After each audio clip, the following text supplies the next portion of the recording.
அனைவருக்கும் வணக்கம். கடந்த மாதம் அகமதாபாத்தில் நடந்த ஏர் இந்தியா விமான விபத்தில் திடீர் திருப்பம் ஏற்பட்டிருக்கிறது. இது குறித்து விரிவாக தெரிஞ்சுக்கணும்னா இந்த வீடியோவை கடைசி வரைக்கும் ஸ்கிப் பண்ணாமல் முழுமையாக பாருங்கள். இந்த வீடியோக்குள்ளே போகிறதுக்கு முன்னாடி இந்த வீடியோக்கு ஒரு லைக் பட்டனை ப்ரெஸ் பண்ணிடுங்க. நீங்கள் இதுவரைக்கும் அந்த சேனலை சப்ஸ்கிரைப் பண்ணாமல் இருந்தீங்கன்னா மறக்காமல் சப்ஸ்கிரைப் பண்ணிக்கோங்க. கூடவே அந்த பெல் சிம்லையும் மறக்காமல் கிளிக் பண்ணிக்கோங்க. சரி, வாங்க இப்போ நாம் வீடியோக்குள்ளே போகலாம்.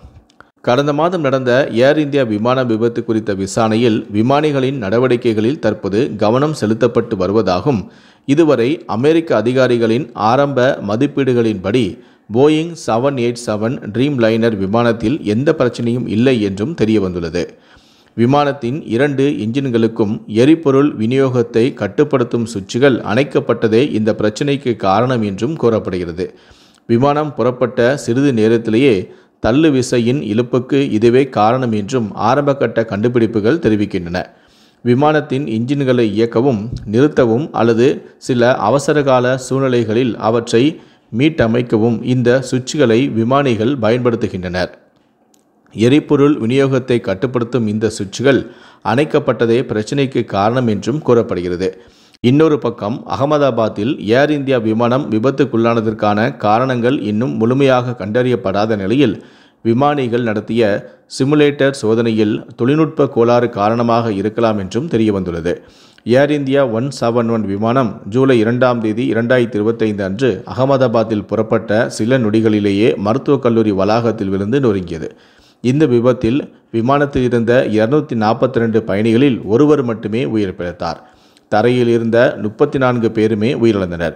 இந்த விபத்துக்கான காரணம் இன்னும் அதிகாரப்பூர்வமாக அறிவிக்கப்படாத நிலையில் ஏர் இந்தியா விமானிகள் விமான சிமுலேட்டர் மூலமாக சில சோதனைகளை மேற்கொண்டனர். இந்த சோதனையின் விமானத்தின் லேண்டிங் கியர் இறக்கப்பட்ட நிலையிலும் ரெக்கை ஃப்ளாப்ஸ் விங் ஃப்ளாப்ஸ் உள்வாங்கப்பட்ட நிலையிலும் விமானத்தை இயக்கியும் உள்ளனர். இதன் காரணமாக விமானம் விபத்தில் சிக்கியிருக்கலாம் என்றும் கூறுகிறார்கள். விமானம் புறப்பட்ட போது தரையிறங்கும் சக்கரங்கள் உள்ளே இழுக்கப்பட வேண்டும். ரெக்கையில் இருக்கும் ஃப்ளாப்ஸ் எனப்படும் அமைப்புகள் விரிந்த நிலையில் இருக்க வேண்டும், அதாவது தாழ்ந்த நிலையில் இருக்க வேண்டும்.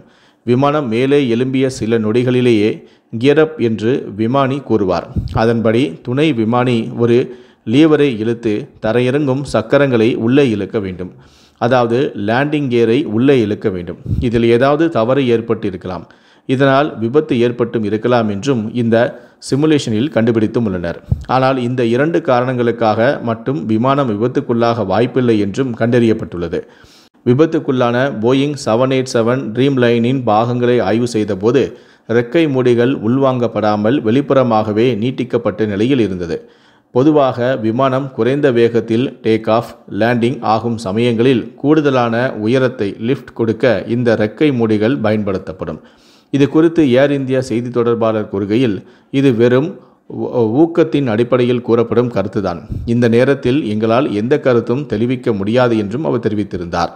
முன்னாள் அமெரிக்க கடற்படை விமானியும் விமான போக்குவரத்து நிறுவனமான கேப்டன் ஸ்டீவ் இரட்டை இன்ஜின் செயலிழப்பே காரணம் என்றும் கூறியுள்ளார்.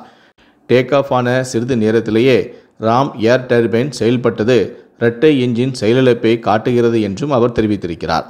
விமான விபத்துக்கான அதிகாரப்பூர்வமான விசாரணையை aircraft accident investigation bureau AAIB மேற்கொண்டு வருகிறது. இந்த விசாரணை முடிவுகள் வெளியாகும் வரை காத்திருக்கவும் வேண்டும். விபத்துக்குள்ளான விமானத்தின் காக்பிட் கருவி பெட்டியிலிருந்து, அதாவது பிளாக் பாக்ஸ் பெட்டியிலிருந்து பெறப்பட்ட தரவுகளை வைத்து AAIB ஆய்வகத்தில் விபத்துக்குள்ளான காரணத்தை கண்டறியும் பணி தற்போது தீவிரமாக நடைபெற்று வருகிறது.